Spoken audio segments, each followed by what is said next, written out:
Coach, while we wait on any questions, if you could take a moment to comment on your team as you enter the BYU game on Saturday. Yes, we're really excited to play BYU at night here in our stadium. Tradition-rich program. Kalani is a wonderful man, good coach, really good coach. They've won 6 in a row. So we certainly have our work cut out for us. They're a big physical football team, doing a lot more on defense than they did a year ago and playing really well. So we're excited for our kids to get here, excited for a crowd to see a big-time football game here in our stadium. For questions, press 10, and we'll begin with Cokie Riley of the Daily Appetizer. Good morning, Coach. Morning.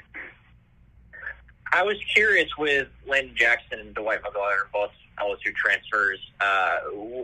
What about Arkansas and the program you built? What about it has sort of allowed them to sort of slide in place and really fit in your program?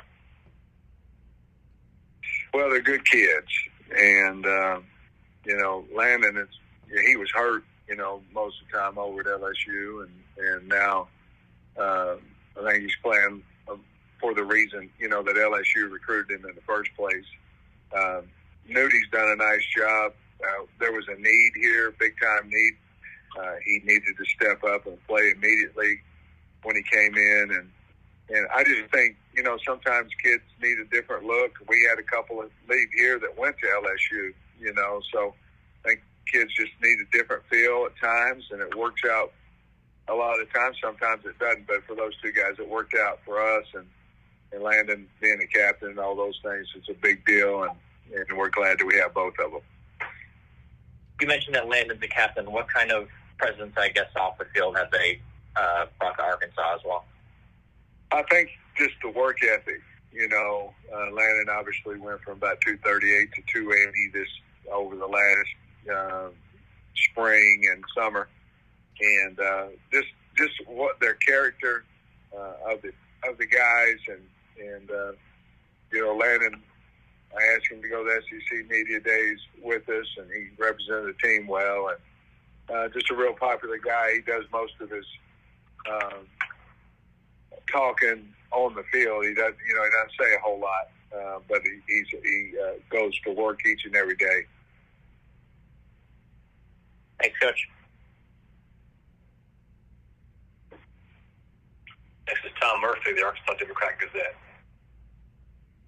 Hey, good morning, Sam. The SEC has lost some of the high-profile, marquee-type games so far this year. And with you guys stepping into the more of the national limelight this week, I'm wondering, are you aware of, what's happened so far in these cross-sectional games? And I know it's not maybe motivation for you, but, representing the conference kind of more this weekend. Yeah, I think we all of us want to do well for our brand, for our logo, for the SEC logo. And this is, make no mistake, this is a huge game for us. I'm sure it is for BYU. But being on national TV and a night game at home, you have a different vibe. I'm sure you've been to practice. I'm sure you feel the vibe that's different. And these are what guys come to Arkansas for. But, yeah, we need to represent our brand and the SEC, and certainly that's part of it on our mind as well. Yeah, you mentioned in your open that the BYU defense is a lot different, maybe more movement and stuff. You ran on them so well last year. What are they maybe doing different that could challenge your run game more this time? Well, I think the key for us is we've got to have explosive plays, and because they're going to have some. We're going to have some runs that we're going to, not make any yards on. I mean, schematically they do so much, but they're a movement front, and they'll cross the center space with the nose, which is always something you have to be prepared for. But they're going to feel ABC. They're all ABC blitzes and D blitzes, and they do them out of multiple fronts, so that makes them very difficult.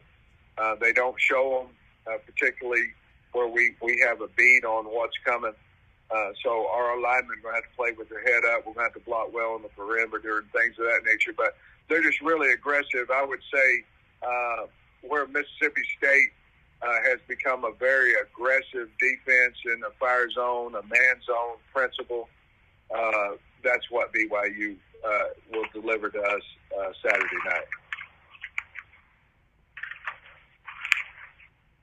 Next is Steve Moulton, WZZN. Hey, Coach. Hope you're doing well today. Thank you. Wanted to ask about the linebacker core in particular. A lot of experience there with BYU with number 2 and number 10, and I'm not even going to try his last name, Coach, but I wanted to ask what kind of challenges they bring to you guys this week. Yeah, I like them both. And to be honest with you, you could add Max Tooley in that, too. I love Max Tooley. I think he's a hard-playing son of a gun. Seems like a leader on his team, but Bywater, number 2, he's certainly played well. Their whole defense has in the first 2 games, but having guys that's played a lot of ball there, and the 10 is from a transfer from Utah State. They played a lot of football, so they're an older group of guys anyway, so they're mature and smart. They're always in the right gaps, but you hit it. Those 3 guys are definitely, in my opinion, the leaders of the football team. Statistically, you guys are first in the SEC, 4th nationally in rush defense. How good does your rush defense look to you, Coach, through a couple of games?